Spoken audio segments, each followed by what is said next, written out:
Haleluya, puji nama Tuhan. Shalom Bapak Ibu Saudara. Shalom. Sekali lagi shalom. Shalom. Pertama-tama kami mengucapkan selamat Natal bagi setiap Bapak Ibu Saudara dimanapun Bapak Ibu Saudara berada saat hari ini. Suatu sukacita yang besar kalau kita boleh merasakan perayaan Natal hari ini. Kiranya lewat kelahiran Tuhan Yesus kita boleh merasakan damai sejahtera yang Tuhan berikan dalam hidup kita. Mari kita persiapkan hati kita Bapak Ibu Saudara. Kita berikan yang terbaik untuk Tuhan kita saat hari ini. Mari kita satu di dalam doa. Segala pujian dan syukur hanya bagi Tuhan. Kami bersyukur Tuhan boleh ada di tempat kami berada saat hari ini Tuhan. Suatu anugerah yang besar Bapa. Bahkan lewat momen kelahiran-Mu Tuhan. Kami bersyukur boleh ada di dalam kasih karunia-Mu Bapa. Kami bersuka cita karena Engkau Tuhan. Terima kasih buat kasih dan cinta-Mu bagi setiap kami Tuhan. Kami berharga di mata-Mu Bapa. Oleh sebab itu Tuhan Engkau lahir bagi setiap kehidupan kami. Kami bersama-sama keluarga kami Tuhan. Di rumah kami masing-masing Tuhan. Ataupun kami dengan keberadaan kami saat hari ini Tuhan. Kami mau memandang Engkau Bapa. Sebab kami tahu Engkau mengasihi setiap kehidupan kami Tuhan. Kami memberikan yang terbaik untuk Engkau saat hari ini Tuhan. Meskipun kami tahu itu tidak bisa membalas setiap kebaikan Tuhan yang telah kami terima. Tetapi Engkau melihat setiap kerinduan hati kami Tuhan. Biarkan pujian penyembahan kami boleh lahir dari hati kami Tuhan. Dan dari tempat kami Tuhan boleh terdengar Tuhan suara Tuhan yang menyembah Engkau dalam roh dan kebenaran. Ini setiap kami Tuhan. Perlindungan-Mu Tuhan sempurna bagi setiap kehidupan kami saat hari ini. Kami siap menyembah memuji Engkau Bapa. Hanya di dalam nama Tuhan Yesus Kristus. Haleluya. Amin, amin, amin, amin. Mari masuk dalam hadirat Tuhan saat hari ini. Merasakan kasih Tuhan di dalam setiap kehidupan kita. Terima kasih Bapa. Terima kasih Tuhan. Yesus Tuhan. Mari kita sembah Dia, Allah yang besar bagi setiap umat manusia. Mari kita agungkan namanya. Katakan Yesus Tuhan. Yesus, terpujilah nama-Mu. Glory bagi-Mu.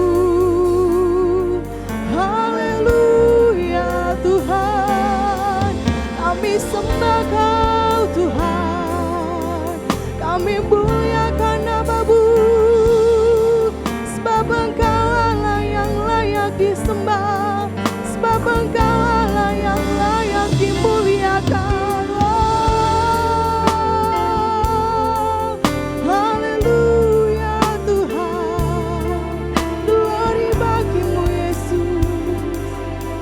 Terima kasih. Mari kita katakan bersama. Yesus, Kau sungguh baik. Yesus, nama-Mu indah. Katakan Yesus. Yesus, ku cinta Kau selalu. Ku tinggikan, ku agungkan selamanya. Katakan Yesus. Yesus, Kau sungguh baik. Yesus, nama-Mu indah. Yesus, ku cinta Kau selalu. Ku tinggikan, ku agungkan selamanya. Ku mau memuji-Mu, ku selalu puji-Mu. Ku mau menyembah-Mu, ku selalu sembah.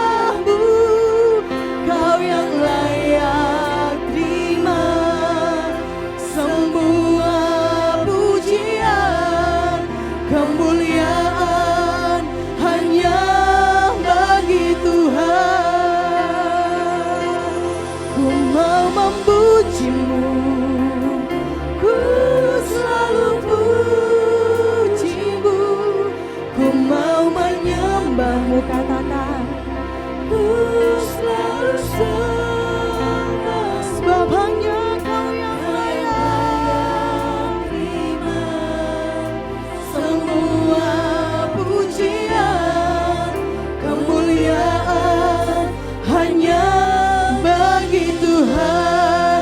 Bolehkah kita berikan tepuk tangan yang terbaik untuk Tuhan kita?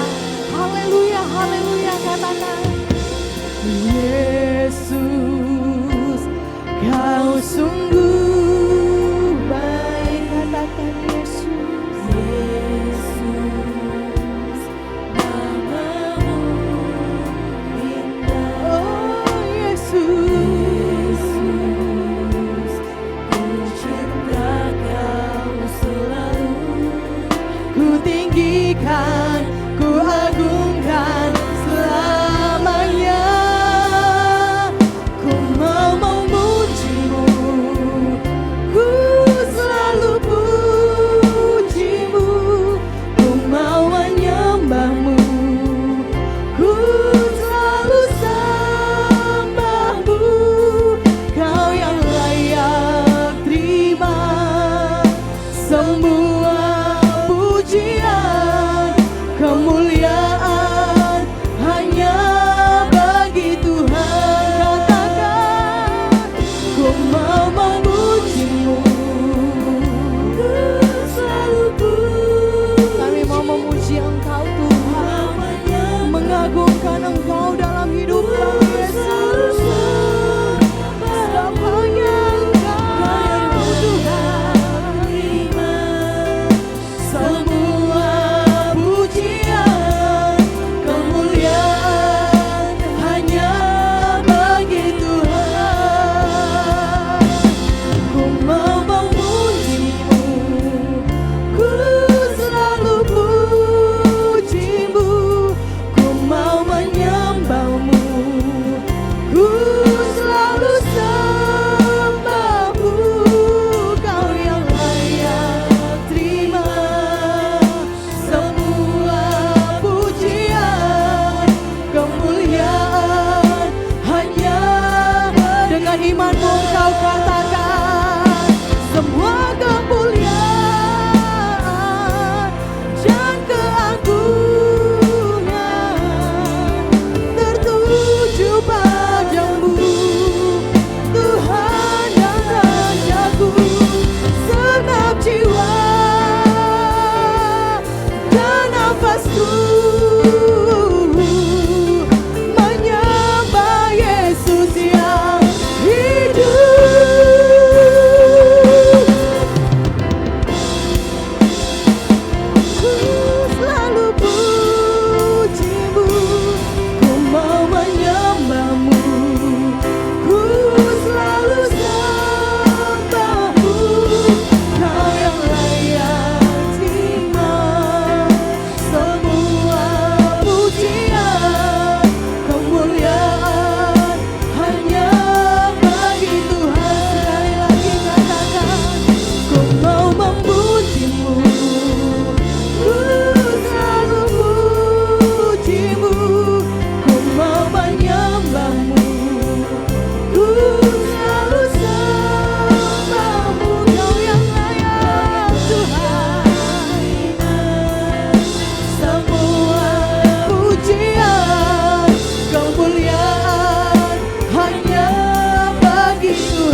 bersyukur untuk kedatangan-Mu bagi setiap kami pribadi lepas pribadi Tuhan.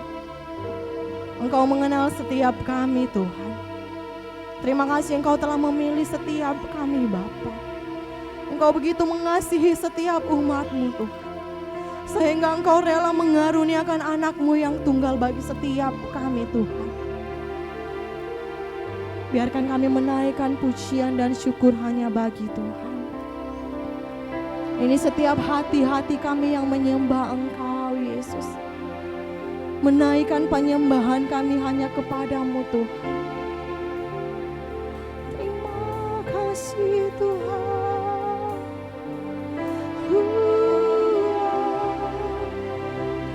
Segala pujian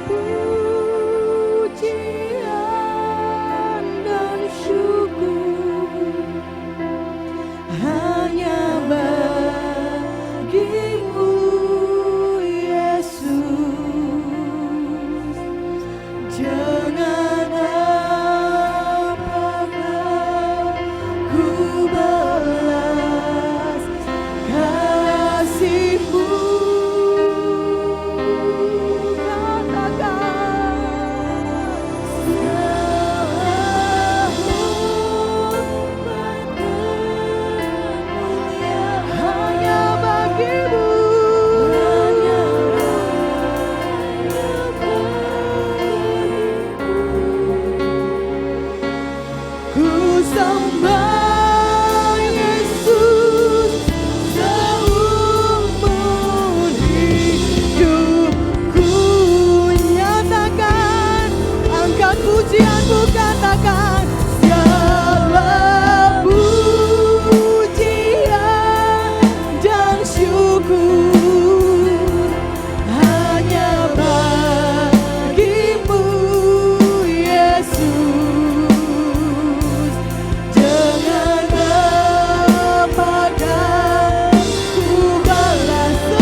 Bisa kami membalas setiap kebaikan-Mu Tuhan.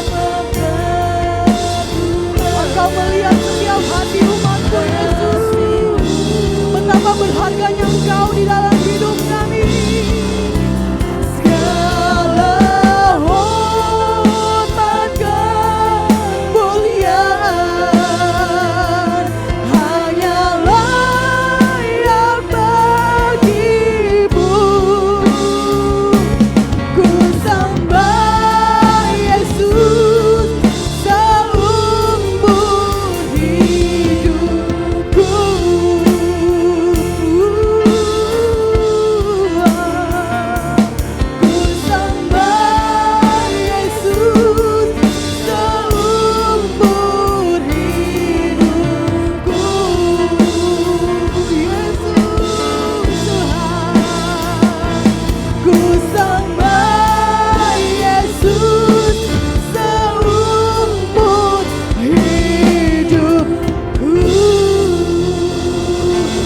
Glory hanya bagi-Mu Tuhan. Haleluya.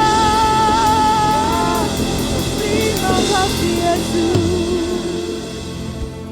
Segala pujian dan syukur hanya kepadamu Bapa. Terima kasih Tuhan, kami bersyukur buat kelahiran kedatangan-Mu bagi setiap umat-Mu Tuhan. Dan kami Tuhan mau lebih dan lebih lagi untuk memuliakan Engkau Bapa. Setiap umat Tuhan, jemaat Tuhan yang siap lebih lagi menyembah Tuhan.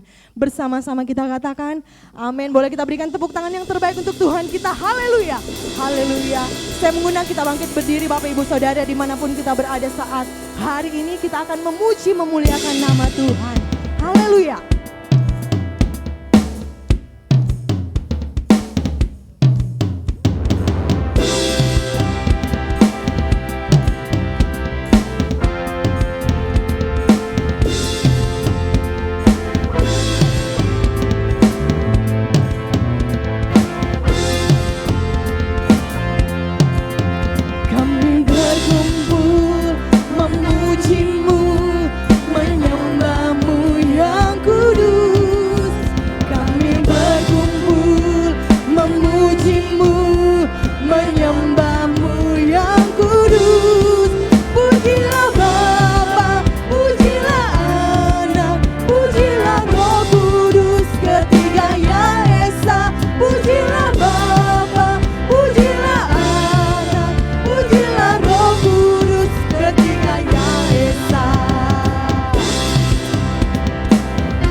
Sungguh-sungguh kita katakan, kami berkumpul memuji-Mu, menyembah-Mu yang kudus. Kami berkumpul memuji-Mu, menyembah-Mu yang kudus. Pujilah Bapa, pujilah Anak, pujilah Roh Kudus, ketiga yang esa. Pujilah Bapa, pujilah pujilah Roh Kudus, ketiga yang esa. Haleluya, haleluya, haleluya,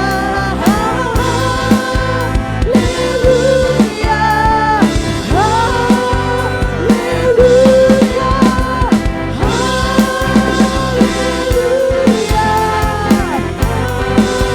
haleluya. Sorakan haleluya, haleluya,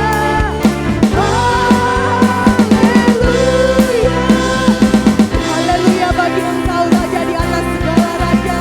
Kami bersama dengan keluarga kami menaikkan pujian kami. Kami berkumpul memuji-Mu, menyembah-Mu yang kudus. Kami berkumpul memuji-Mu, menyembah-Mu yang kudus. Pujilah Bapa, pujilah Anak, pujilah Roh Kudus, ketiganya esa. Pujilah Bapa, pujilah Anak, pujilah Roh Kudus, ketiganya esa. Haleluya, haleluya, haleluya,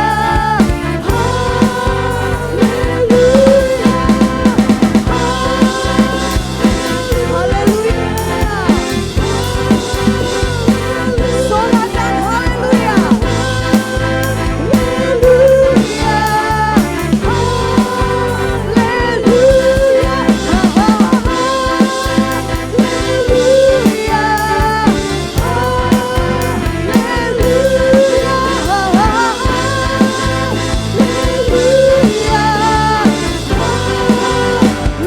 haleluya, haleluya, glory, haleluya, hanya bagi Tuhan. Lebih lagi kita akan memuliakan nama Tuhan saat hari ini. Yes!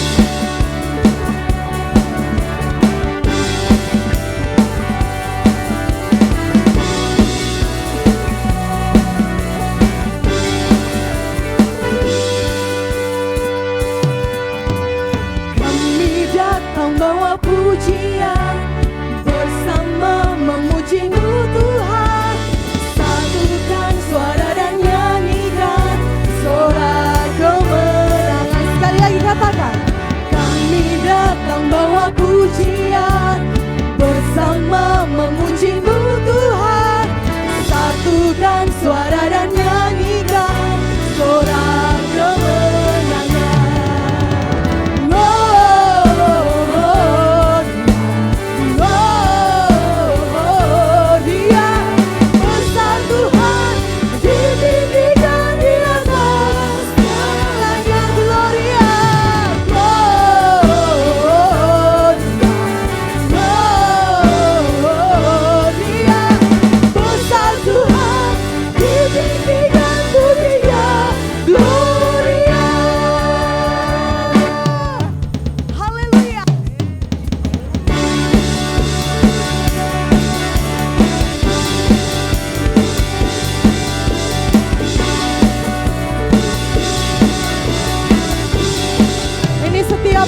Tuhan.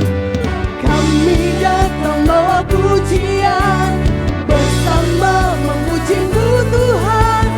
Satukan suara dan nyanyikan sorak kemenangan. Kami datang bawa pujian, bersama memuji-Mu Tuhan. Satukan suara dan nyanyikan sorak kemenangan. Gloria.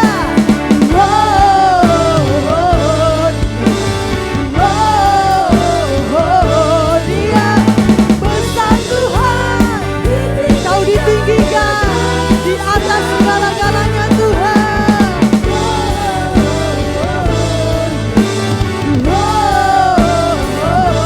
Dia besar Tuhan, ditinggikan pujinya.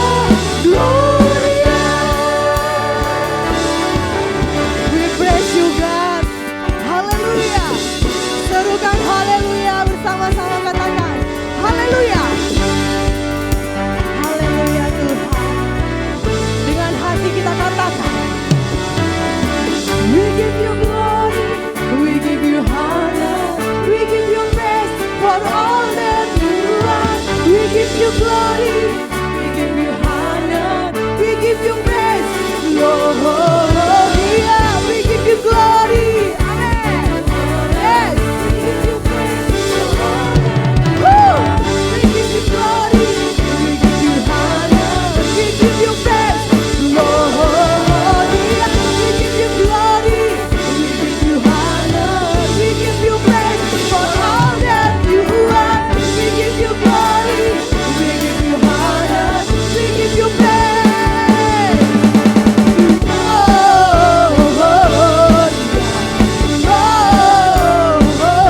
Dia besar Tuhan, ditinggikan di atas segalanya. Gloria.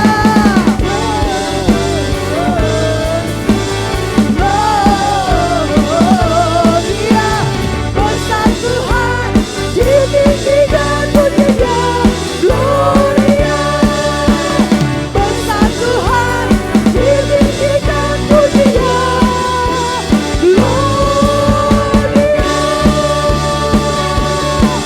Gloria hanya bagi-Mu Tuhan. Haleluya. Haleluya. Berikan suara-suara terbaik untuk Tuhan kita. Yesus, Yesus Tuhan. Haleluya, haleluya. Haleluya. Silakan duduk Bapak Ibu Saudara saat hari ini. Mari kita persiapkan hati kita. Di dalam ketenangan kita merasakan kasih Tuhan di dalam hidup kita. Di dalam ketenangan kita boleh mendengarkan suara Tuhan berbicara di dalam setiap kehidupan kita. Apapun keadaan kita, apapun situasi kita, di dalam tenang Tuhan berbicara. Di dalam tenang Tuhan menguatkan setiap kehidupan kita. Mari diam di dalam hadirat Tuhan. Terima kasih Tuhan. Kami tahu Engkau ada bersama-sama dengan kami Bapa. Engkau melihat setiap kehidupan kami. Engkau mengasihi setiap kehidupan kami Tuhan. Ini kami Bapa.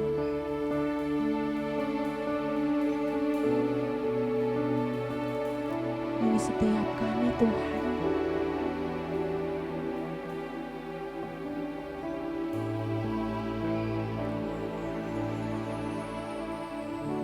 Malam kudus, bintang bertanda,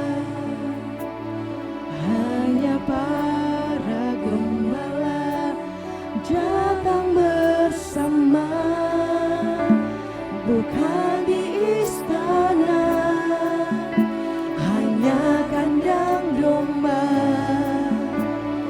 Bayi Yesus telah lahir, mari sambutlah Dia.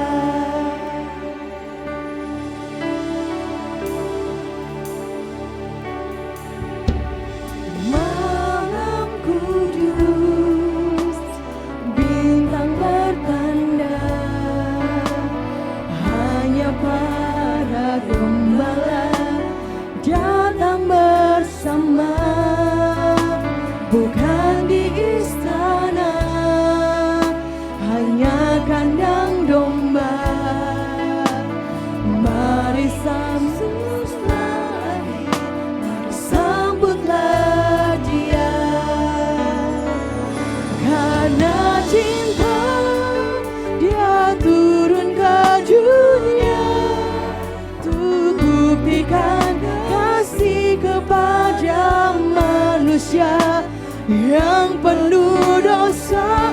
Karena cinta Bapa mengirim anaknya. Hari Natal pun telah tiba. Karena cinta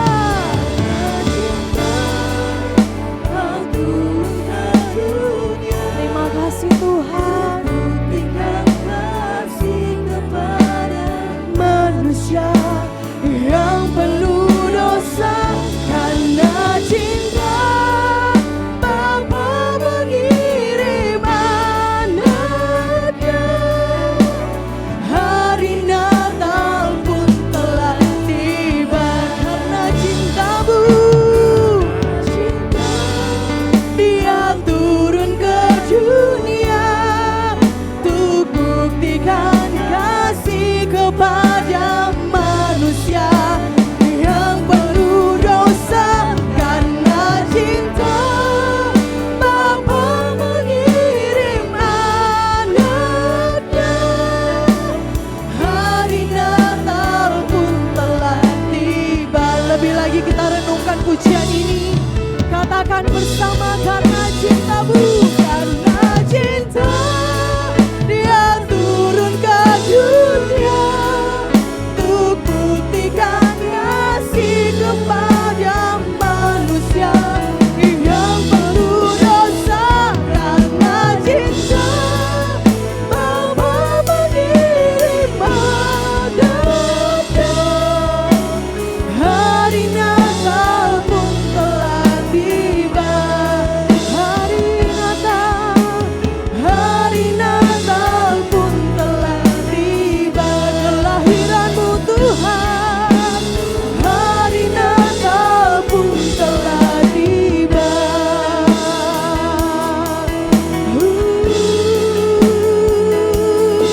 Kami bersyukur Tuhan, berterima kasih, sebab Engkau hadir bagi kami, sebab Engkau ada bagi kami. Ini setiap kami Tuhan. Haleluya. Kau cinta kami Tuhan, Kau mengasihi setiap kami. Haleluya.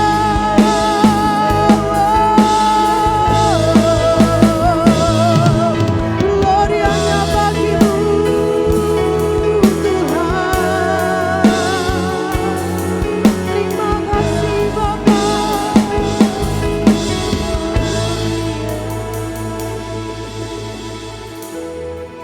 Terima kasih buat kehadiran-Mu bagi kami Tuhan. Terima kasih buat kasih-Mu bagi setiap kami Tuhan. Kami mau lebih lagi dan lebih lagi masuk dalam kebenaran firman Bapa. Berbicaralah bagi setiap kami Tuhan. Karena kami butuh Engkau di dalam setiap kehidupan kami. Kami siapkan tanah hati kami yang terbaik Tuhan.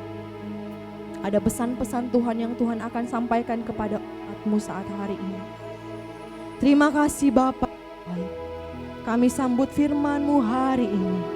Hanya di dalam nama Tuhan Yesus Kristus. Haleluya. Amen. Salam sejahtera, saya sampaikan kepada seluruh jemaat GPT Petra Kendari. Kiranya damai sejahtera Tuhan turun di tengah-tengah kita. Terima kasih kepada Bapak Gembala yang sudah memberikan kepercayaan untuk saya boleh menyampaikan firman Tuhan dalam ibadah pada hari ini. Sebelum kita membaca Alkitab kita, mari pejamkan mata sejenak, kita akan berdoa. Bapa, dalam nama Tuhan Yesus, kami datang merendahkan diri di hadapan-Mu, seraya kami menaikkan syukur dan terima kasih karena Tuhan masih memberikan kami waktu dan kesempatan untuk hari ini kami boleh datang beribadah, memuji, menyembah dan mengagungkan Tuhan. Dan kami percaya Engkau bertahta di atas pujian dan penyembahan kami. Dan kami meyakini jikalau Tuhan hadir, sesuatu pasti akan terjadi. Jikalau Tuhan hadir, yang lemah akan dikuatkan, yang sakit akan disembuhkan, yang terikat akan dibebaskan oleh Tuhan. Firman-Mu siap disampaikan. Berbicaralah kepada kami semua, Segala kuasa-kuasa yang bukan dari Tuhan, apapun bentuknya, kami mau tolak, kami mau singkirkan di dalam nama Tuhan Yesus Kristus. Berkati umat-Mu, Tuhan, yang hadir di gedung gereja maupun yang mengikuti melalui streaming pada hari ini. Kami percaya berkat yang sama Tuhan curahkan di tengah-tengah kami. Dalam nama Tuhan Yesus Kristus. Setiap kita yang merindukan firman Tuhan bersama-sama katakan, amin. Puji Tuhan, saudara. Sekali lagi, terima kasih Bapak Gembala yang memberikan saya tanggung jawab pada hari ini untuk menyampaikan berita dari sorga. Suara Tuhan itulah suara yang mendatangkan kemenangan dalam setiap kehidupan kita. Tema kita di bulan Desember ini yaitu acceleration of winning. Percepatan di dalam kita meraih kemenangan. Ada orang yang bertanding lama baru mendapatkan kemenangan. Tapi ada orang yang bertanding cepat memperoleh kemenangan. Kalau dalam pertandingan sepak bola, saudara, waktu normalnya 90 menit. Tetapi ketika belum ada gol yang disarankan, maka bisa ada extra time, additional time, waktu tambahan. Ya, jadi lebih lama lagi kemenangan itu didapatkan. Nah, mari pada hari ini saya ingin ajak setiap kita melihat kemenangan yang diraih oleh seorang tokoh Alkitab yang hidupnya banyak mengalami pencobaan. Mari kita baca ya, Ayub 1 ayatnya yang ke-1. Ayub 1 ayat 1. Ada seorang laki-laki di tanah Uz bernama Ayub.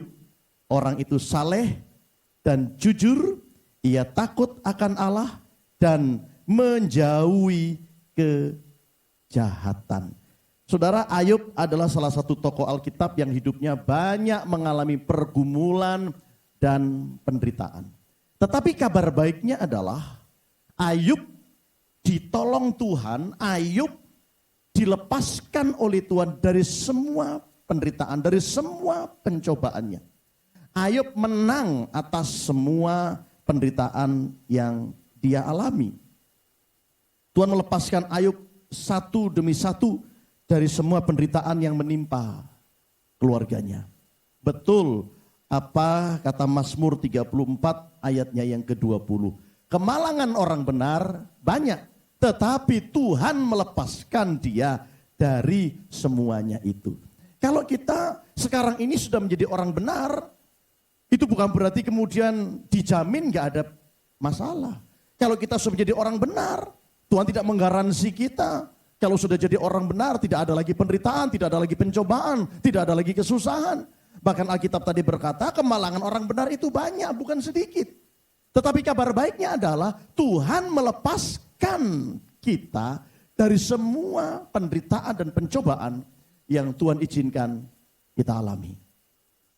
Janji Tuhan adalah kemenangan dari setiap masalah. Janji Tuhan adalah kemenangan dari setiap pencobaan dan penderitaan. Seperti yang dialami oleh Ayub.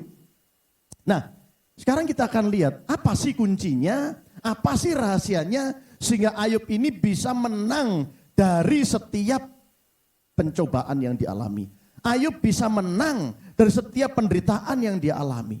Ayub bukan seorang pecundang yang kalah, tetapi Ayub seorang pemenang yang berhasil memenangkan pertempuran, peperangan rohani yang luar biasa dalam hidupnya. Kalau kita mau komparasi hidup kita, kita mau bandingkan hidup kita dengan kehidupan Ayub, penderitaan yang dialami oleh Ayub dengan penderitaan yang kita alami, belum ada apa-apanya saudara kita ini. Ya, Ayub kehilangan 10 anak, Ayub kehilangan semua harta benda, Ayub kehilangan kesehatan, Ayub kehilangan apalagi hubungan dengan istrinya dan lain sebagainya. Begitu banyaknya penderitaan yang dialami oleh Ayub. Meskipun saya dan istri Tuhan izinkan sedikit mencicipi penderitaannya Ayub. Kami kehilangan 5 anak. Ya, yang sekarang sudah jadi malaikat di sorga. Kami kehilangan harta benda ketika terjadi banjir bandang di kota Manado. Ya, saya pernah kehilangan kesehatan ketika terkena serangan jantung beberapa tahun yang lalu. Belum lagi kemudian terkena COVID dan seterusnya. Tapi saya bersyukur karena Tuhan anugerahkan kepada saya seorang istri yang mendukung saya, yang menopang saya. Sehingga saya tetap kuat dan oleh karena pertolongan Tuhan, saya bisa melewati semua penderitaan pencobaan itu oleh karena Tuhan.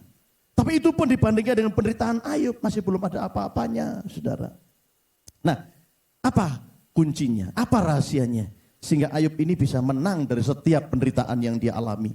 Kalau kita lihat lagi tadi di Ayub 1 ayat yang ke-1, ada seorang laki-laki di tanah Uz bernama Ayub. Orang itu saleh dan jujur, ia takut akan Allah dan menjauhi kejahatan. Kalau kita tambahkan lagi ayat yang ke-8, hampir sama bunyinya. Lalu bertanyalah Tuhan kepada iblis, apakah engkau memperhatikan hambaku Ayub?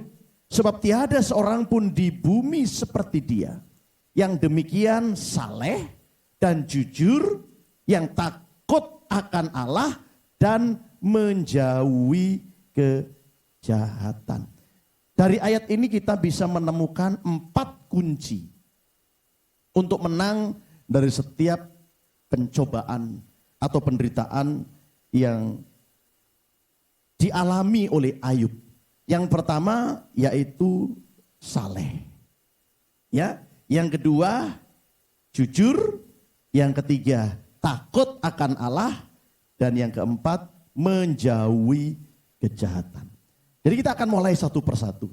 Kunci yang pertama untuk kita bisa menang dari setiap pergumulan hidup kita, untuk kita bisa menang dari setiap pencobaan yang Tuhan izinkan kita alami, yaitu saleh. Ya, di sini Tuhan loh yang ngomong tentang kesalehan Ayub. Tuhan yang memberikan pernyataan siapa sesungguhnya itu Ayub.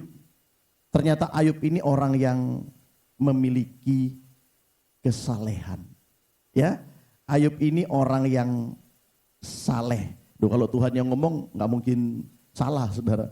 Kalau manusia yang memberikan referensi ya bisa salah. Tapi kalau Tuhan tidak mungkin salah. Ayub ini orang yang saleh, bahkan sampai beberapa kali Tuhan tuliskan di Ayub 2 juga ayat yang ketiga, firman Tuhan kepada iblis, apakah engkau memperhatikan hambaku Ayub? Sebab tiada seorang pun di bumi seperti dia, yang demikian saleh dan jujur, yang takut akan Allah dan menjauhi kejahatan. Ia tetap tekun dalam kesalehannya, meskipun engkau telah membujuk aku melawan dia untuk mencelakakannya tanpa alasan. Jadi Tuhan sendiri yang ngomong, Ayub itu orang yang saleh. Dan ini merupakan kunci yang pertama untuk menang menghadapi setiap masalah. Untuk menang menghadapi pergumulan dan pencobaan hidup. Nah, kata saleh di sini, waktu saya pelajari, pengertiannya adalah, ini berkaitan dengan ketekunan dan kesungguhan seseorang di dalam ibadah. Kata yang dipakai adalah tam. Ya, tam itu artinya perfect and having integrity. Ternyata Ayub ini orang yang memiliki integritas yang luar biasa.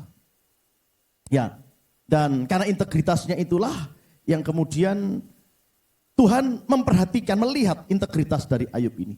Tuhan melihat ya kesalehan dari Ayub ini. Ketekunannya, kesungguhannya di dalam ibadah. Orang yang saleh adalah orang yang sungguh-sungguh menjalankan ibadah. Jadi kunci yang pertama kalau kita mau menang menghadapi setiap masalah, pencobaan hidup kita, yaitu kita mesti sungguh-sungguh beribadah. Kalau Anda beribadah jangan setengah-setengah, entahkah Anda beribadah di gereja maupun Anda beribadah di rumah. Jangan setengah-setengah, sungguh-sungguh beribadah. Kalau memuji, menyanyi, menyembah, sungguh-sungguh memuji dan menyembah. Kalau engkau berdoa, sungguh-sungguh engkau berdoa. Engkau mendengarkan firman Allah, jangan sambil main HP. Ya, engkau mendengarkan firman Allah, sungguh-sungguh dengarkan firman Allah. Karena kesalehan itu berkaitan dengan ketekunan kita dan kesungguhan kita dalam beribadah. Ini yang menjadi kunci, saudara. Ya, seringkali kita berdoa kepada Tuhan supaya Tuhan tolong kita. Supaya Tuhan memberikan kita kemenangan. Tapi dalam kesempatan yang lain dalam ibadah kita main-main dalam ibadah. Ketika kita beribadah, kita tidak sungguh-sungguh beribadah. Kita hanya sekedar menjalankan kewajiban agama. Datang bergereja, mengikuti live streaming ibadah. tapi hanya sekedar memenuhi kewajiban ibadah. Tapi hari ini Tuhan ingatkan kita, beribadahlah dengan segenap hatimu. Beribadahlah dengan kesungguhan hatimu. Karena ini kunci yang pertama untuk kita beroleh kemenangan dari setiap pencobaan dan penderitaan yang Tuhan izinkan kita alami. Seperti yang dialami oleh Ayub. Pada akhirnya Ayub beroleh kemenangan. Apa yang hilang dikembalikan lagi oleh Tuhan. Ya, nah saudara, kesalehan dalam ibadah itu akan menghasilkan perubahan sikap dan perubahan karakter kita. Jadi kalau saudara ingin melihat orang itu sungguh-sungguh beribadah atau tidak, jangan hanya dilihat dari aktivitasnya dia di gereja. Jangan hanya dilihat dari kerajinannya dia datang ke gereja. Tetapi lihatlah apa ada perubahan sikap hidupnya. Sebab ada orang yang rajin ke gereja, tapi ya rajin ke gereja masuk kosong, keluar kosong. Hidupnya nggak pernah mengalami perubahan. Ketika seseorang bertahun-tahun beribadah, tapi hidupnya nggak berubah-berubah, itu mengindikasikan bahwa ibadahnya tidak disertai dengan kesungguhan. Karena kalau ibadah itu disertai dengan kesungguhan, ya kesalehan dalam ibadah itu akan menghasilkan perubahan sikap hidup. Menghasilkan perubahan tabiat, perubahan karakter. Makanya kalau Anda baca di dalam Roma 12 ayat 1 dan 2 jelas di sana dikatakan. Coba ya kita lihat ya. Roma 12 ayat 1 dan ayatnya yang kedua. Karena itu saudara-saudara, demi kemurahan Allah, aku menasihatkan kamu supaya kamu mempersembahkan tubuhmu sebagai persembahan yang hidup, yang kudus dan yang berkenan kepada Allah. Itu adalah ibadahmu yang sejati. Ya, ibadah yang sejati. Kesalehan itu mesti ada di sini. Kalau kita bicara kesalehan, maka kesalehan itu tanda yang pertama yaitu ada kesungguhan di dalam ibadah. Ibadah yang sejati itu disertai dengan mempersembahkan tubuh yang hidup, persembahan yang hidup, yang kudus dan yang berkenan kepada Allah. Ya, nah baru kemudian kalau Anda baca di ayatnya yang kedua, ya Roma 12 tadi, ayatnya yang kedua, janganlah kamu menjadi serupa dengan dunia ini, tetapi berubahlah oleh pembaruan budimu, sehingga kamu dapat membedakan manakah kehendak Allah, apa yang baik, yang berkenan kepada Allah, dan yang sempurna. Jadi ketika ibadah kita itu disertai dengan kesungguhan, disertai dengan mempersembahkan seluruh hidup kita kepada Tuhan, ayat yang pertama Roma 12 tadi, maka hasilnya ayat yang kedua, pasti akan ada perubahan hidup.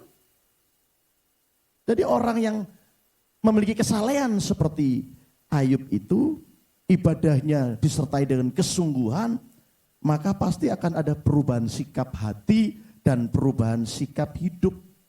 Berubah oleh pembaruan budi sehingga bisa membedakan mana yang benar, mana yang salah. Apa yang baik dan apa yang tidak baik.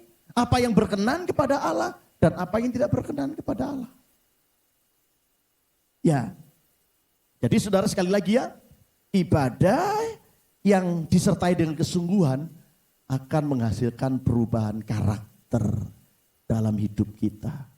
Ya, sikap seorang suami itu berubah. Kalau dulunya kasar sama istrinya, sekarang berubah. Ada perubahan. Dulunya suka mendustai, sekarang berubah. Nggak suka lagi berdusta. Ya, ada perubahan sikap, ada perubahan karakter. Apa sih itu karakter, saudara? Saudara, karakter itu adalah begini, reaksi kita terhadap situasi dan kondisi. Reaksi kita terhadap masalah, terhadap pencobaan, terhadap penderitaan. Reaksi kita, itulah karakter. Ya, kalau di mimbar, ya nggak kelihatan karakternya. Kalau di mimbar yang kelihatan karunianya. Saudara nggak bisa melihat karakternya Pendeta Sugeng di mimbar. Keaslian saya Jadi karakter itu adalah keaslian seseorang. Karakter saya adalah keaslian saya. Dan keaslian saya nggak kelihatan di mimbar. Keaslian saya kelihatan dalam hidup saya sehari-hari di bawah mimbar. Bagaimana sikap saya dalam memperlakukan istri saya. Itulah keaslian saya, itulah karakter saya. Sebaliknya juga karakter seorang istri itu ya kelihatan dalam kehidupannya sehari-hari. Bagaimana sikapnya dia terhadap suaminya, terhadap anak-anaknya, terhadap orang-orang yang ada di sekelilingnya. Nah, kalau kita kaitkan karakter ini dengan penderitaan, reaksi kita terhadap penderitaan atau pencobaan yang kita alami, itu akan menentukan kita akan kalah atau kita akan menang terhadap penderitaan itu.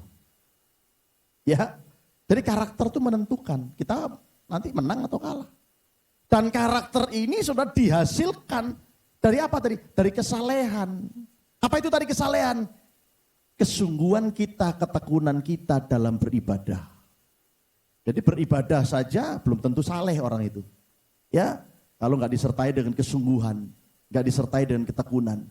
Karena ibadah yang tanpa disertai dengan kesungguhan nggak akan pernah melahirkan atau menghasilkan perubahan sikap hati dan sikap hidup. Nah, mari sekarang kita akan lihat bagaimana karakternya Ayub.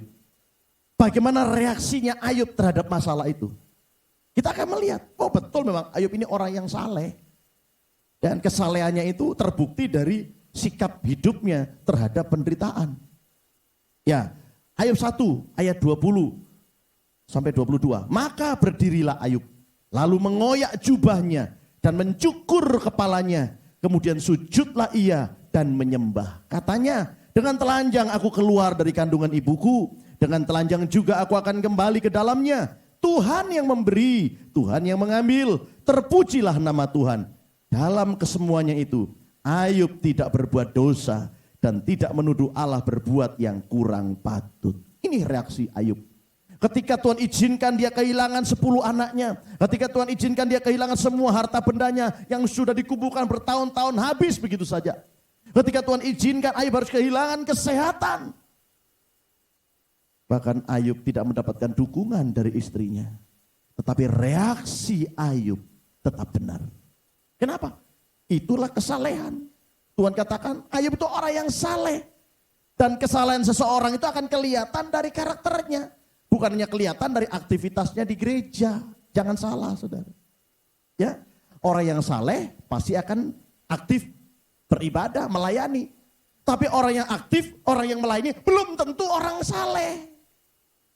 Ya, karena bisa saja dia rajin ke gereja, rajin melayani, tapi nggak sungguh-sungguh sehingga hidupnya yang nggak pernah berubah. Ayub tidak, ya, dan itu kelihatan dari reaksinya dia. Karakter kita, kesalehan kita, itu akan nampak dari reaksi kita terhadap masalah-masalah yang kita hadapi.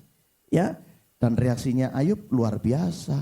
Dalam kesemuanya itu Ayub tidak berbuat dosa. Dia tidak menuduh Allah.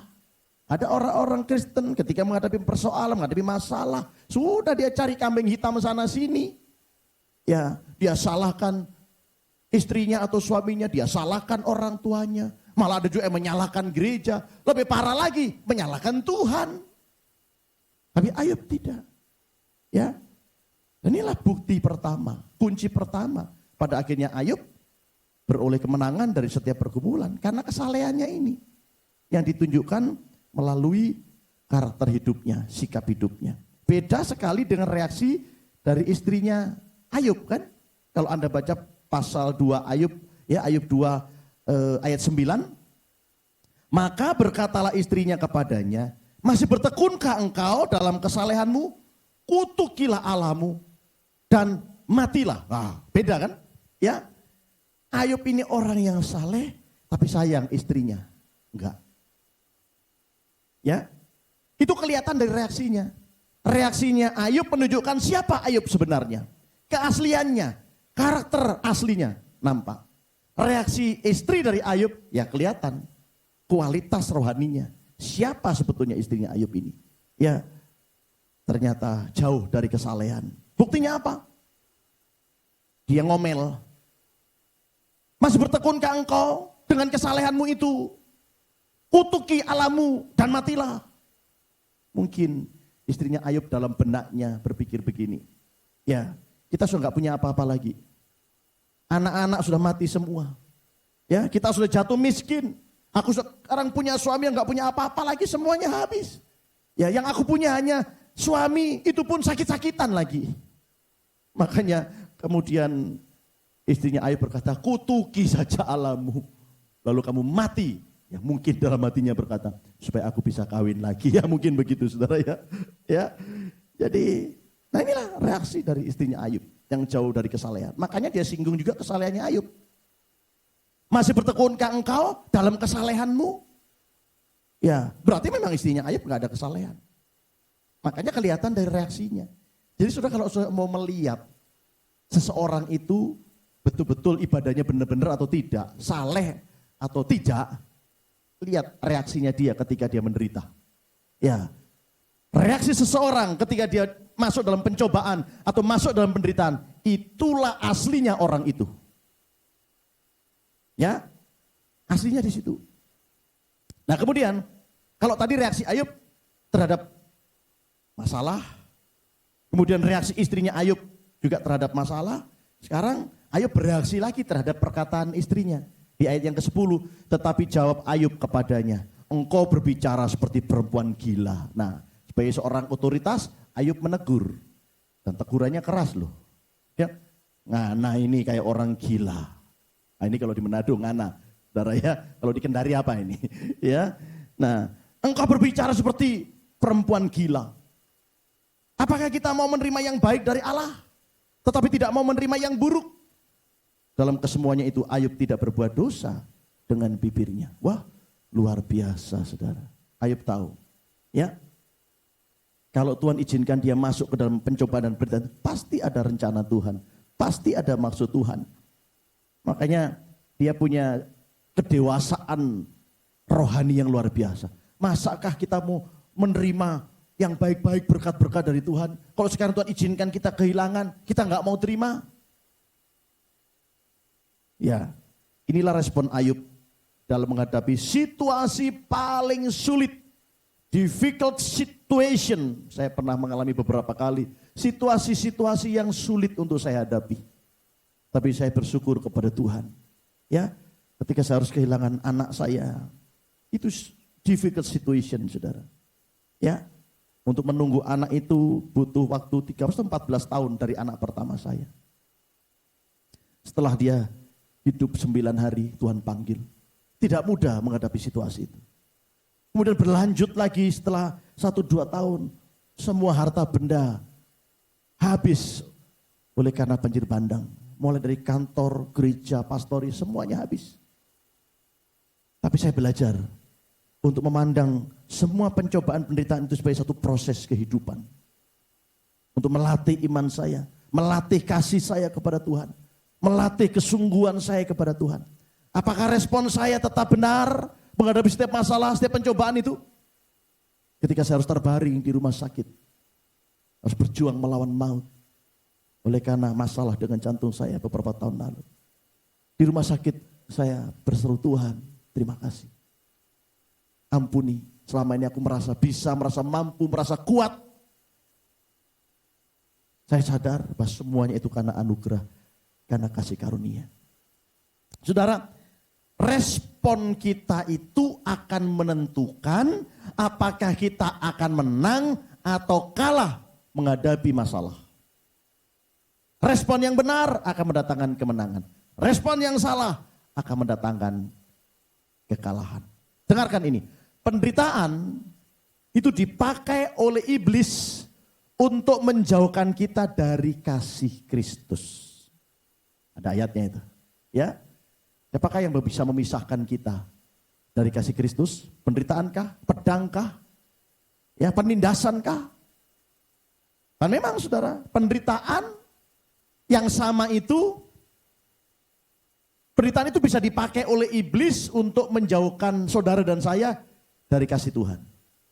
Tapi penderitaan yang sama ini bisa dipakai oleh Tuhan justru untuk memberikan kemenangan kepada kita.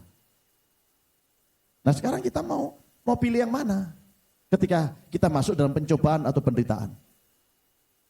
Kalau kita respon kita salah, maka iblis yang akan pakai pencobaan itu untuk mendatangkan kekalahan dalam hidup kita. Bahkan menjauhkan kita dari kasih karunia. Tapi ketika respon kita benar, ketika kita menghadapi masalah, pencobaan, penderitaan itu, maka masalah dan penderitaan itu Tuhan akan ubah menjadi kemenangan kita. Ya, ini yang pertama. Kunci untuk menang menghadapi pencobaan atau menghadapi penderitaan. Kesalehan. Ya, apa tadi kesalehan? Kesungguhan kita dan ketekunan kita dalam beribadah yang pada akhirnya akan menghasilkan perubahan sikap hati dan sikap hidup. Karakter kita akan berubah. Dan itu akan nampak karakter itu dari reaksi kita ketika kita masuk dalam pencobaan.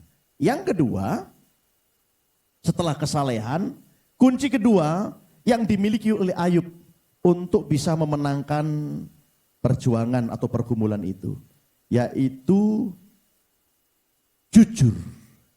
Ya, jujur. Saudara, jadi kesalehan dalam beribadah itu akan menghasilkan karakter. Dan salah satu karakter itu adalah kejujuran. Ya, kejujuran. Kata jujur itu kata yang dipakai di sini adalah yasar. Yasar ini artinya lurus hati. Tidak bengkok, tapi lurus hati. Arti yang selanjutnya, tidak bersalah dalam perkataan.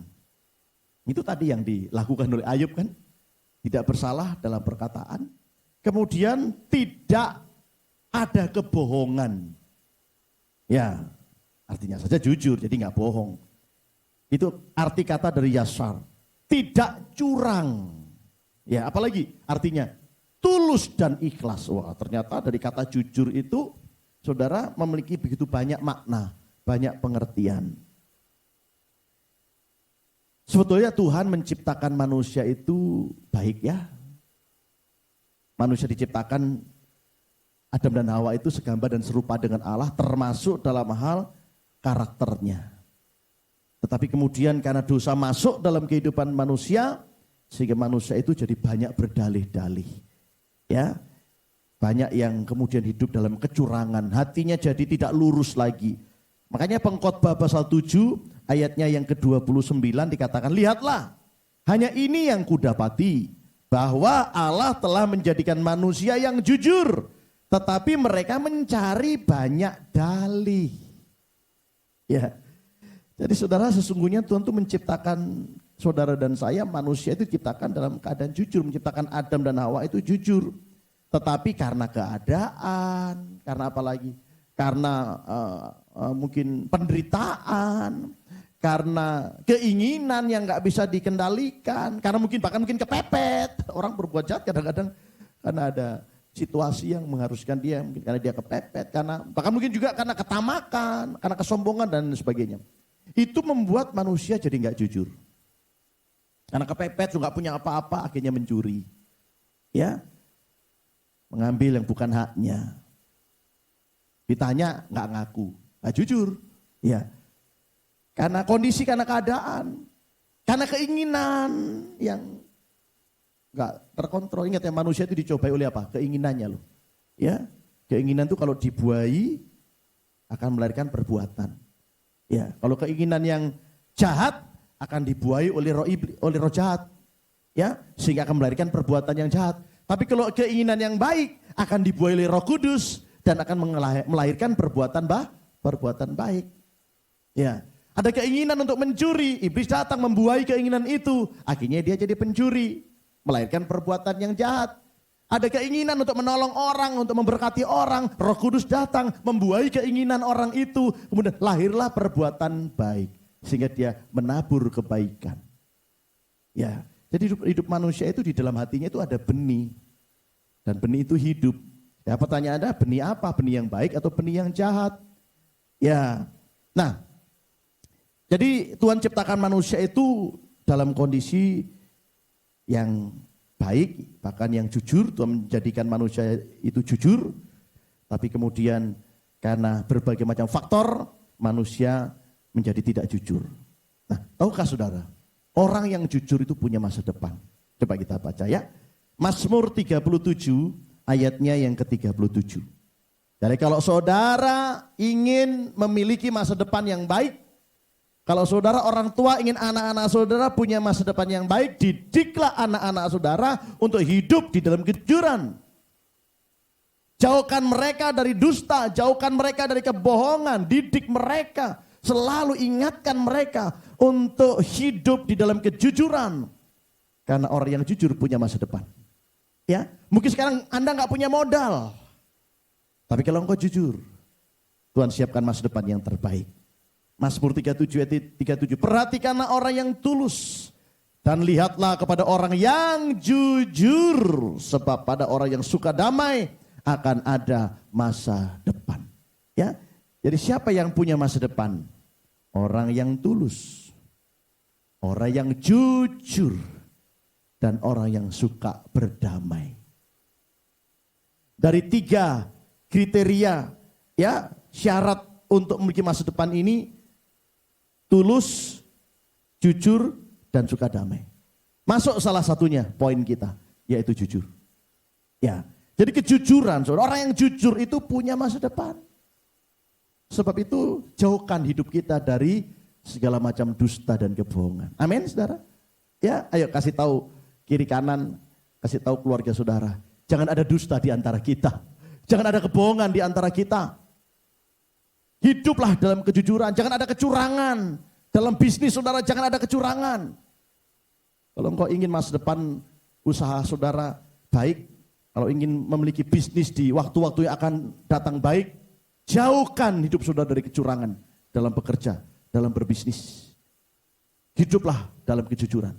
Ya, saudara, tegakah saudara membawa pulang uang yang banyak, kasih makan istri dan anak-anak, uang hasil kecurangan? Ya, lebih baik engkau membawa uang yang tidak banyak, yang sedikit, tapi hasil dari kejujuranmu dalam bekerja, engkau kasih makan istri dan anak-anakmu di rumah. Daripada engkau bisa belikan mereka semua barang-barang yang mewah, makanan-makanan yang mahal, yang enak-enak, tapi hasil dari kecurangan. Kalau saya tidak tega memberi makan keluarga saya dari hasil kecurangan, lebih baik makanan yang sederhana, tetapi itu hasil dari berkat Tuhan. Ya.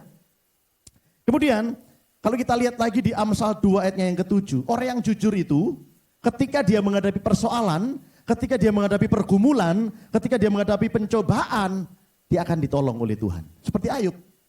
Karena Ayub jujur, makanya dia ditolong dari setiap masalah yang dihadapi. Amsal 2 ayat yang ke-7.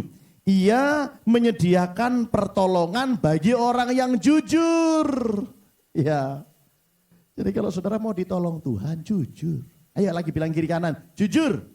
Ya, jujur. Jangan curang, jangan berbuat kebohongan. Karena kalau mau ditolong Tuhan, ayat ini jelas. Ia menyediakan pertolongan bagi orang yang jujur. Saudara butuh pertolongan apa sekarang ini? Ya, pandemi ini sudah banyak bikin orang yang susah ya. Tetapi kalau engkau hidup dalam kejujuran, Tuhan akan menolong. Dan pertolongan Tuhan itu datang tepat pada waktunya. Tuhan tidak pernah terlambat menolong saudara. Tuhan tidak pernah terlambat menolong saya. Sampai hari ini saya masih bisa berdiri seperti sekarang ini. Masih bisa melayani Tuhan. Masih bisa menyampaikan firman Tuhan ini. Ini karena pertolongan dari Tuhan. Ya. Tuhan menyediakan pertolongan bagi orang yang jujur. Menjadi perisai bagi orang yang tidak bercela lakunya. Nah itu loh. Ya. Seperti Ayub. Begitu banyaknya pergumulan yang dihadapi, pencobaan yang dihadapi. Toh pada akhirnya satu demi satu Ayub dilepaskan dari semuanya. Dari penderitaan itu. Satu demi satu Ayub ditolong oleh Tuhan. Dari setiap penderitaan yang dihadapi. Bahkan saudara, kalau kita baca Amsal 14 ayatnya yang ke-11. Orang yang jujur itu malah akan semakin berkembang Dan betul, Ayub juga ngalami. Ya, dia dapat berkat double porsi. 2 kali lipat. Dia mendapatkan anak lagi. Ya, bisnisnya dipulihkan, harta kekayaannya dipulihkan 2 kali lipat, berkembang dia. Karena jujur.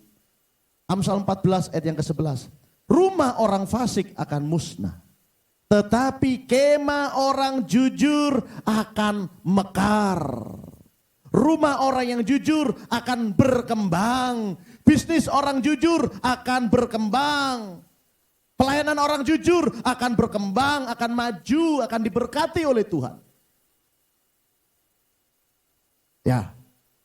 Jadi pilihan ada di tangan kita sekarang. Anda mau membangun bisnis dengan kejujuran atau dengan kecurangan? Anda membangun nikah rumah tangga dengan kejujuran atau dengan kecurangan? Pilihan ada di tangan kita, Tuhan gak pernah paksa kita. Tapi hasil akhirnya itu ditentukan dari pilihan kita. Life is a choice, hidup itu pilihan. Keadaan saya hari ini pilihan saya di waktu-waktu yang lalu. Dan keadaan saya besok itu ditentukan dari pilihan saya pada hari ini. Sebab itu jangan sampai engkau salah memilih. Kalau engkau mau berkembang, engkau mau ditolong oleh Tuhan, engkau mau punya masa depan, jangan pernah melupakan kunci yang kedua ini, yaitu jujur. Selain saleh, jujur. Sekarang yang ketiga apa lagi? Ya, yang ada di dalam kehidupan dari Ayub. Sehingga Ayub ini selalu mendapatkan jawaban dari Tuhan, pertolongan dari Tuhan. Dan pertolongan Tuhan itu datang tepat pada waktunya. Ayub berhasil memenangkan setiap peperangan yang dia hadapi. Kunci yang ketiga, yaitu tadi kita sudah baca bagaimana sikap Ayub yang ketiga, yaitu takut akan Allah. Ya saleh, dia jujur, dan yang ketiga takut akan Tuhan. Ya, takut akan Tuhan. Ini kunci yang ketiga. Untuk kita beroleh kemenangan dari setiap masalah atau pencobaan yang kita hadapi, yaitu takut akan Tuhan. Ya, salah satu ayat, ada banyak ayat ya tentang takut akan Tuhan. Orang takut akan Tuhan itu ya seperti apa? Salah satunya Kolose 3:22 dikatakan, hai hamba-hamba, taatilah Tuhanmu yang di dunia ini dalam segala hal. Jangan hanya di hadapan mereka saja untuk menyenangkan mereka, melainkan dengan tulus hati karena takut akan Tuhan. Ya, saudara, suami yang takut akan Tuhan, maka dia akan mengasihi istrinya dan tidak berlaku kasar terhadap istrinya. Kalau dia punya roh takut akan Tuhan. Begitu pula dengan istri. Kalau istri itu punya roh takut akan Tuhan, maka dia akan memiliki penundukan diri. Dia memiliki submission spirit. Roh penundukan diri kepada otoritasnya. Siapa otoritasnya? Ya suami. Ya, otoritas dari seorang istri itu adalah suami. Maka kalau seorang istri itu punya roh takut akan Tuhan, dia akan punya roh penundukan diri. Hai istri-istri, tunduklah kepada suamimu, bukan menanduk. Ya, bukan melawan, bukan memberontak, tapi tunduk. Ya, tapi jangan lupa bahwa seorang suami juga punya tanggung jawab. Tanggung jawab dari seorang suami yang takut akan Tuhan, yang memiliki roh takut akan Tuhan itu, dia nggak akan otoriter terhadap istrinya. Walaupun ada ayat mengatakan istri harus tunduk kepada suami. Suami nggak bisa menggunakan ayat itu untuk menekan istrinya. Bahkan kemudian jadi berlaku kasar terhadap istrinya. Pokoknya kamu mesti tunduk sama saya. Apapun yang saya bilang. Ya. Tapi jangan lupa tanggung jawab seorang suami itu. Yang takut akan Tuhan. Suami yang takut akan Tuhan itu akan sungguh-sungguh mengasihi istrinya. Dan tidak akan kasar terhadap istrinya. Begitu pula dengan anak-anak. Anak-anak yang memiliki roh takut akan Tuhan. maka anak-anak itu akan mentaati kedua orang tuanya. Menuruti, ya, mendengarkan nasihat. Oh, dia punya roh takut akan Tuhan. Ya, saya sadar saya dan istri saya bertanggung jawab untuk mendidik anak saya. Dan juga baik anak-anak jasmani, ya anak jasmani maupun anak-anak rohani. Yang Tuhan taruh di bawah tanggung jawab saya. Apa tanggung jawab saya? Kepada mereka, mendidik mereka. Supaya mereka taat dan takut akan Tuhan. Ya. Nah, begitu pula kalau kita baca hamba-hamba juga harus mentaati tuannya dalam segala hal. Dan itu nggak akan mungkin kalau tidak memiliki roh takut akan Tuhan. Ayub ini memiliki roh takut akan Tuhan. Sehingga sikap hati dan sikap hidupnya tetap benar di dalam meresponi ya setiap masalah dan pencobaan yang dialami. Nah, sekarang saya mau berikan sebuah pertanyaan kepada saudara. Apa sih artinya takut akan Tuhan itu? Ya, apa artinya takut akan Tuhan? Saya temukan dalam 2 Korintus pasal 5 ayat 11. Ya, silakan dibuka ya Alkitab saudara. Mari kita lihat di sini. 2 Korintus 5 ayatnya yang ke-11. Kami tahu apa artinya takut akan Tuhan. Kata Paulus, kami tahu apa itu artinya takut akan Tuhan. Jangan sampai jadi hamba Tuhan gak tahu artinya takut akan Tuhan. Jadi hamba Tuhan, jadi pendeta, jadi gembala seperti saya. Jangan sampai gak tahu artinya takut akan Tuhan. Apa kata Paulus tentang takut akan Tuhan? Kami tahu apa artinya takut akan Tuhan. Karena itu kami berusaha meyakinkan orang. Bagi Allah hati kami nyata dengan terang. Dan aku harap hati kami nyata juga. Demikian bagi pertimbangan kamu. Nah, perhatikan ini. Takut akan Tuhan itu artinya nyata dengan terang. Tidak ada yang kita tutupi. Takut akan Tuhan itu artinya tidak ada yang tersembunyi. Ya, tidak ada yang bisa kita sembunyikan. Dengar ini. Suami yang takut akan Tuhan gak akan menyembunyikan sesuatu terhadap istrinya. Begitu pula dengan istri yang takut akan Tuhan, gak ada sesuatu yang disembunyikan dari suaminya. Jemaat tidak ada sesuatu yang disembunyikan dari pendetanya. Nah, terlebih juga pendeta, saudara. Gak ada sesuatu yang bisa disembunyikan di mata Tuhan. Saya bisa mengelabui mata istri saya bisa membohongi mata jemaat juga bisa mengelabui mata saya. Tapi ada satu mata yang kita nggak bisa bohongi dan tidak bisa kita kelabui. Itulah mata Tuhan. Kalau kita takut akan Tuhan, kita punya sikap hati yang benar. Apapun yang saya sembunyikan Tuhan tahu kok. Karena bagi Tuhan tidak ada yang tersembunyi. Jadi takut akan Tuhan itu artinya tidak ada yang kita sembunyikan. Karena percuma kita sembunyikan. Tuhan tetap tahu kok. Jangankan perbuatan saudara. Apa yang sudah inginkan saja Tuhan tahu kok. Apa yang masih ada di dalam hati, dalam renungan pikiran saudara, Tuhan tahu. Ya, apalagi perbuatan. Jadi nggak ada gunanya kita sembunyikan sesuatu. Karena orang yang takut akan Tuhan itu nggak ada yang tersembunyi. Nggak ada yang bisa dia sembunyikan. Bagi Allah hati kami nyata dengan terang. Sampai hati pun dilihat oleh Tuhan. Ya, dan juga bagi kamu nyata menurut pertimbangan kamu. Artinya orang bisa menilai kita. Orang bisa melihat kita, orang bisa membaca kita. Kita ini hamba Tuhan atau hamba hantu. Kelihatan dari sifat kita kan. Kelihatan kan dari karakter kita. Kelihatan dari tabiat kita tiap hari. Kita ini hamba Tuhan atau hamba hantu. Anak Tuhan atau anak hantu. Kelihatan. Ya, karena nggak ada yang bisa kita sembunyikan. Itulah takut akan Tuhan. Ya, jadi kami tahu apa artinya takut akan Tuhan. Apa itu? Nggak ada yang tersembunyi. Bilang sama kiri kanan, nggak ada yang bisa kamu sembunyikan. Nggak ada yang bisa saya sembunyikan. Nggak ada yang bisa kita sembunyikan. Nggak ada. Ya, makanya Paulus menolak perbuatan-perbuatan yang tersembunyi, yang bikin malu. Ya, itu di 2 Korintus pasal 4 ayatnya yang kedua. Tetapi kami menolak segala perbuatan tersembunyi yang memalukan. Jadi perbuatan-perbuatan yang tersembunyi itu suatu saat akan memalukan, saudara. bukan memuliakan Tuhan, tapi memalukan diri kita sendiri. Kami tidak berlaku licik dan tidak memalsukan firman Allah. Sebaliknya kami menyatakan kebenaran dan dengan demikian kami menyerahkan diri kami itu dipertimbangkan oleh semua orang di hadapan Allah.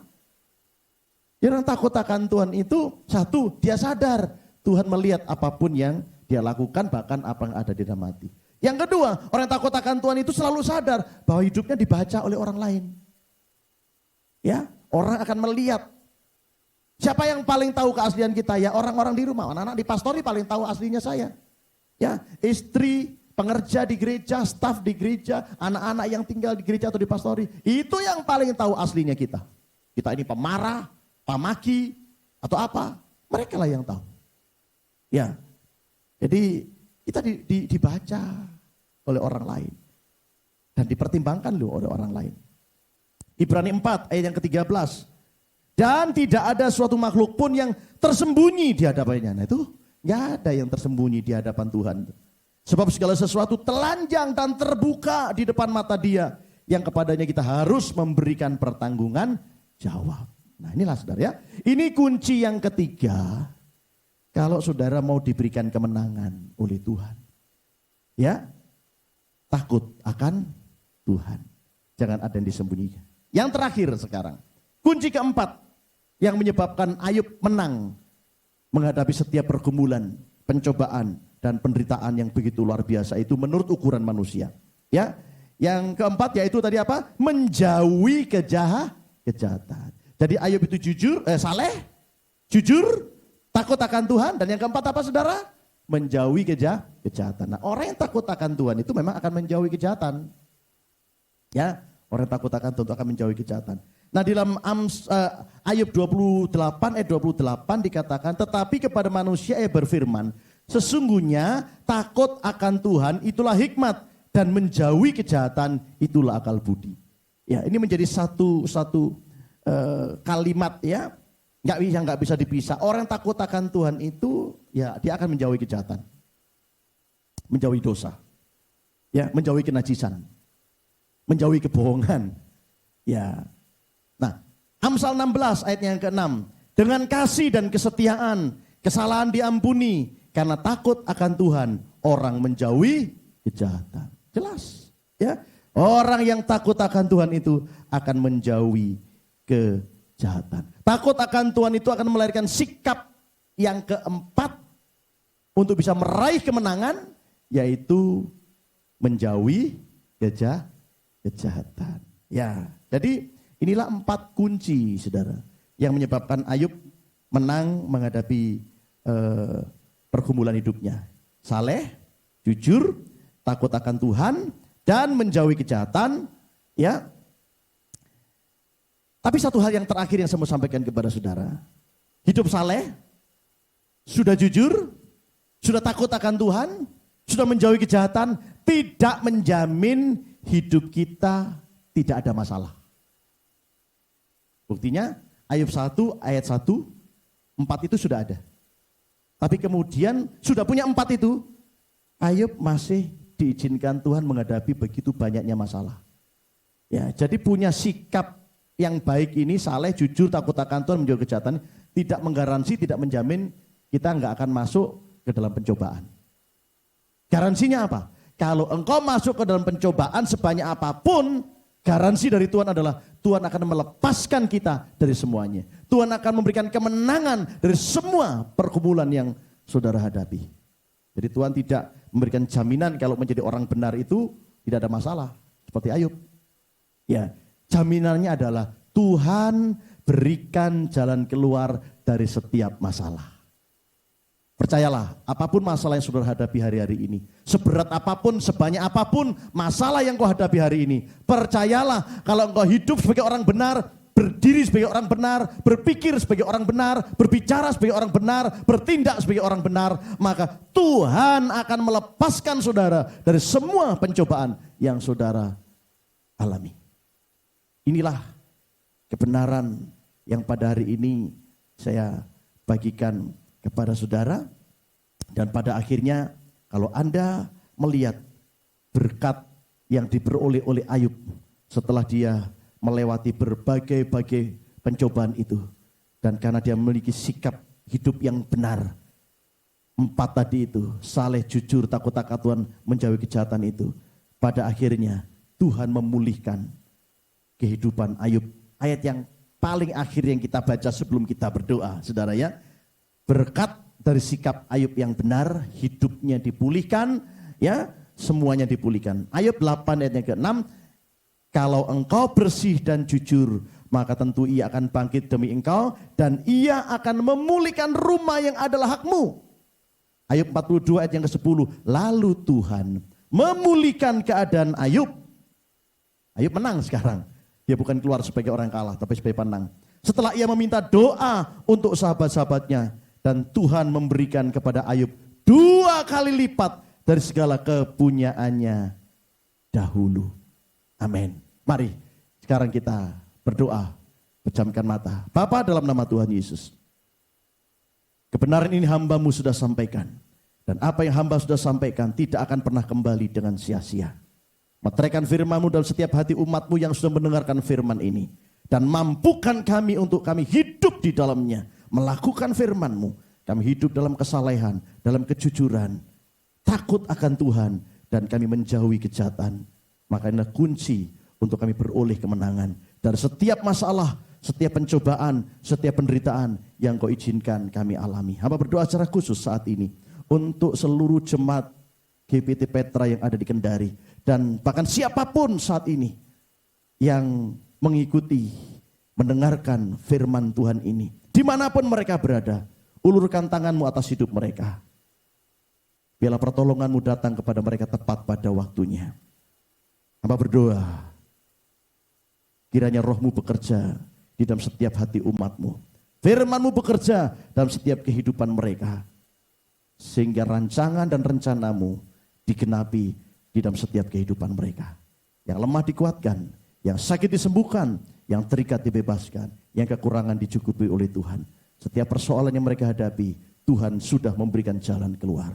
Berkati Bapak dan Ibu Gembala GPT Petra yang ada di Kendari, bersama dengan seluruh keluarga, staf penggembalaan, seluruh imam pelayan, para pemimpin, dan seluruh sidang jemaat. Tuhan berkati mereka semuanya. Di dalam nama Tuhan Yesus Kristus, kami percaya tangan Tuhan terulur, menolong, menopang kehidupan mereka. Sehingga nama Tuhan terus dipermuliakan di dalam kehidupan mereka dan melalui kehidupan mereka. Ini doa kami, ini ucapan syukur kami. Kami alaskan di dalam satu nama yang ajaib, nama yang besar dan luar biasa, yaitu di dalam nama Tuhan Yesus Kristus. Haleluya. Amin. Puji Tuhan, Tuhan memberkati kita semuanya. Shalom.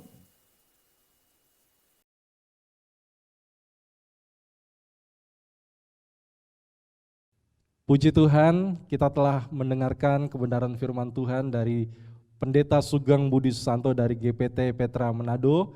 Dan saya percaya bahwa firman Tuhan hari ini sungguh sangat memberkati kehidupan kita. Walaupun hari ini ibadah kita online, tetapi saya percaya kuasa Tuhan tidak dibatasi oleh segalanya. Bapak Ibu Saudara, sebelum kita akan terima berkat Tuhan bersama-sama, saya ingin menyampaikan pengumuman bahwa ibadah tutup dan buka tahun akan diadakan satu kali saja, yaitu jam 7 malam tanggal 31 Desember 2021. Ya, nanti kita akan memasuki tahun 2022, tetapi akan diadakan ibadah sebelumnya. Dan ibadah nanti akan disertai dengan perjamuan kudus. Jadi Bapak Ibu Saudara, mohon untuk persiapkan roti dan anggur. Jika belum mendapatkan roti dan anggur, bisa datang ke gereja untuk bisa mendapatkan tubuh dan darah Yesus. Dan kami ucapkan selamat ulang tahun untuk yang berulang tahun dalam minggu ini. Ada Ibu Herlina Batara, kemudian ada Bapak Yusuf Palamba, kemudian ada Ibu Ronce, dan ada Bapak Daniel Paningo, dan ada Ibu Leni Angki. Tuhan memberkati semua yang ulang tahun, panjang umur, sehat senantiasa, dan selalu diberkati oleh Tuhan. Bapak Ibu Saudara, kita akan terima berkat Tuhan. Mari kita bangkit berdiri bersama-sama, buka tangan kita dan kita terima berkat Tuhan.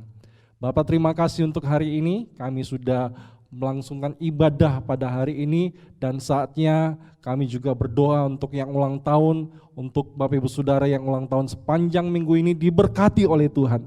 Terus dekat dengan Tuhan dan terus mengandalkan Tuhan di dalam segala sesuatu. Untuk Ibu Herlina, Bapak Yusuf, Ibu Ronce, kemudian Bapak Daniel Paningo dan Ibu Leni Angkit diberkati oleh Tuhan dalam segala hal. Dan Bapak Ibu Saudara juga semuanya tetap kuat, tetap terus mengandalkan Tuhan dan mengakhiri tahun 2021 ini dengan baik. Kami semua bisa finish well dan finish strong. Terimalah berkat yang terbaik datangnya daripada Allah Bapa, Allah Anak dan Allah Roh Kudus, yaitu dalam nama Tuhan Yesus Kristus diberkatkan kepada kita semua mulai pada hari ini sampai Tuhan datang kali yang kedua. Diberkati akan rumah tangga Bapak Ibu Saudara, diberkati akan pernikahan anak dan anak Bapak Ibu Saudara, diberkati bisnis, sekolah, kuliah, apapun yang dikerjakan Tuhan buat berhasil. Diberkati semuanya, bahkan ibadah tutup dan buka tahun juga nanti diberkati oleh Tuhan, dan kami bisa menikmati ibadah bersama dengan keluarga, masuki tahun baru bersama dengan Tuhan, dan kami percaya kuasa Tuhan terlebih besar daripada semua hal, dan kami mengakhiri nanti tahun ini dengan penuh ucapan syukur. Diberkati kota Kendari dan bangsa Indonesia dalam nama Tuhan Yesus Kristus. Amin. Shalom Bapak Ibu Saudara, Tuhan Yesus memberkati kita semua. Amin.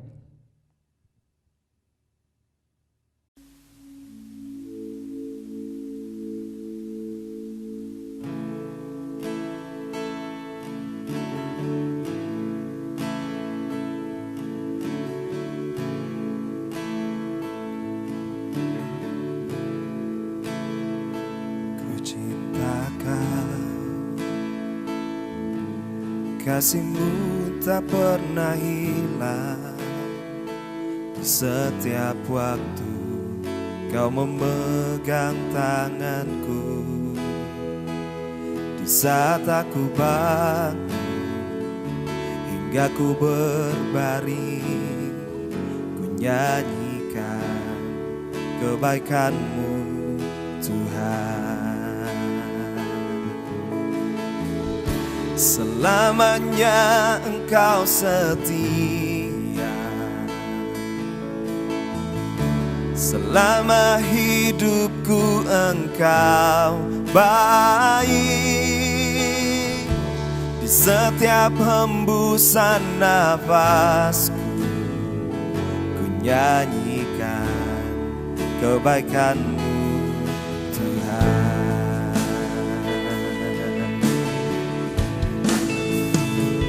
Suara-Mu menuntunku lewat api. Di gelap malam Engkau dekat denganku. Kau Bapakku yang setia, Engkaulah sahabat, dan ku hidup dalam kebaikan-Mu.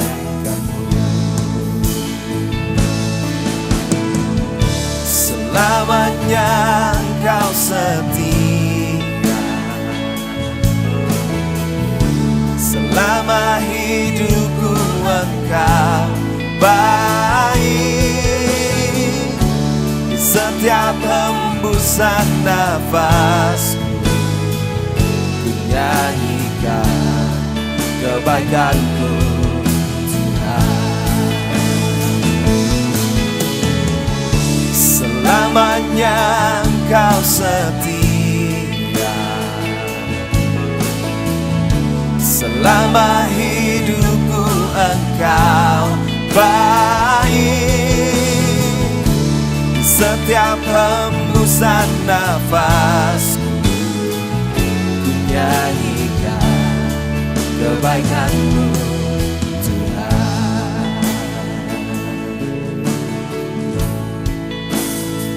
Suara-Mu menuntunku lewat api. Di gelap malam Engkau dekat denganku. Kau Bapakku yang setia, Engkaulah sahabat,